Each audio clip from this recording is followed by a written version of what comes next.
Hello Royals, nice to see you here again. This is your regular source of royal news and analysis.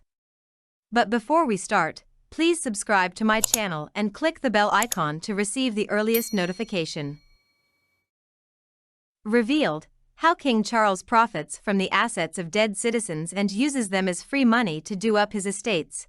King Charles has been accused of profiting from the dead as insiders claim his property empire is using their assets as free money and a slush fund. The monarch's private estate, the Duchy of Lancaster, has long collected assets owned by people who died in its jurisdiction without a will or next of kin in a feudal system known as bona vacantia. In the past decade it has collected more than £60 million, which after costs is said be distributed to charities set up by the late Queen. These include the Duchy of Lancaster Jubilee Trust, established in 2001, which supports the maintenance and preservation of heritage assets across the estate for the public benefit. But internal duchy documents obtained by The Guardian reportedly reveal how funds are increasingly being used to finance the renovation of properties that are rented out for profit. The 2020 policy entitled SA9 states that funds can be used for the public good to repair, preserve and protect duchy properties when they are categorized as a heritage asset. However, the definition goes beyond listed buildings and includes any that fall within further categories, including those in conservation areas or an area of outstanding national beauty, AONB, or if they are deemed to be of local historical importance or of special scientific interest.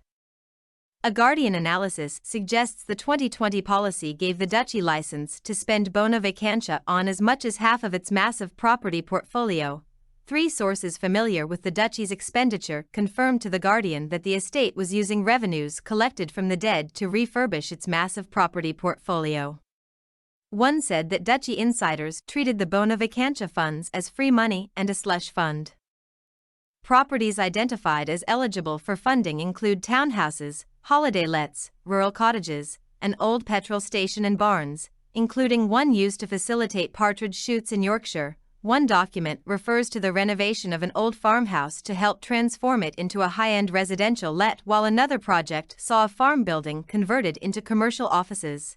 In some instances, the money has been spent to buy log burners for properties owned by the king and rented out by his estate. The practice is said to help make rental properties more profitable and in turn benefits the king, who in his first annual payout since inheriting the estate from the Queen received £26 million from the duchy. The 2020 policy acknowledges that spending the money in this way could result in an incidental benefit to the king's private income. It adds, the primary intention of the expenditure must be the preservation and protection of the fabric of the property, and any benefit to the privy purse, the king's private income, is incidental to that purpose. A Duchy of Lancaster spokesperson said of the bona vacantia funds, the balance is allocated between the Duchy of Lancaster Benevolent Fund, the Duke of Lancaster Housing Trust and Jubilee Trust, three charities set up by the late Queen. These charities were established after Queen Elizabeth decided that bona vacantia income should no longer benefit the privy purse. On accession to the throne, His Majesty the King reaffirmed that money from bona vacantia should not benefit the privy purse, but should be used primarily to support local communities, protect the sustainability and biodiversity of the land, and preserve public and historic properties across the Duchy of Lancaster estates.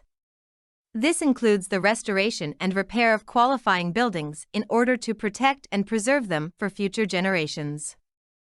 So what do you think about this news, guys? Thank you for tuning in to today's discussion. As always, I encourage you to share your thoughts in the comments section below. Stay tuned for more updates on the intriguing world of royalty. Until then, thank for watching. We'll see you again with some more fascinating news about the royal family.